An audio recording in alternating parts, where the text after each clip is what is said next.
When Russia invaded Ukraine, countless Americans watched the images of war in horror. But for one couple, the conflict hit close to home in numerous ways. For starters, she's Ukrainian. He's half Russian. But Orhan Veli also knows all too well what it's like to be a refugee. At 11 years old, his family fled Azerbaijan and started over from scratch in the U.S. You know, being born in a country that ends up in that kind of turmoil, right? Where I was literally one of those refugee kids that if you remember seeing in like the Syrian refugees on like Facebook, right? I was one of those kids. His dad went from a pizza delivery driver to a business owner, running several Salad Works locations, with Orhan as his business partner. Against the odds, his family rebuilt their lives, and now they were in a position to help others do the same.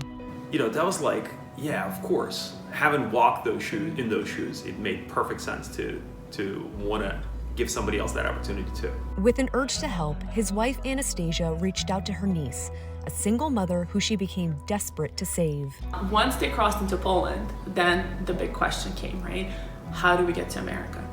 And I contacted and actually went to visit with countless lawyers, did a lot of research, and there was literally no path to coming here quickly.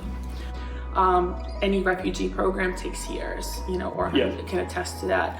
But a few weeks into the war, the U.S. opened Uniting for Ukraine, a system for people in the U.S. to sponsor Ukrainian refugees. Anastasia used that program to bring her niece over.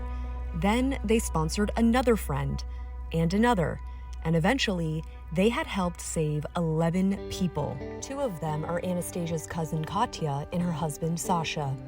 They not only invited them into their home, but helped them start bank accounts, get their driver's licenses, and find jobs, things most people take for granted. For most immigrants, or especially refugee immigrants, when you come over, it's not like you have a choice. Am I gonna work or not? Like, it's like, all right, I gotta hit the ground running, and go for it. My experience with Sasha was he landed and he was like, I don't need any time. When do I get started? I gotta start working. Orhan was able to get Sasha a job at one of his Salad Works locations, and he's already moved up at the company. And this horrible situation really has highlighted so much goodness out there that has kind of come to the surface. And I believe that probably most people think about it the same way we take on this whole situation. It's like, well, you want to help. When Orhan moved here as a refugee, he had nothing. Now he has everything because he has the ability to give back. I was a kid without anything. My parents had nothing, and then little by little, we were able to kind of, build that, and now have something that allows you to be able to go and help other people. It's a great little circle that fulfills.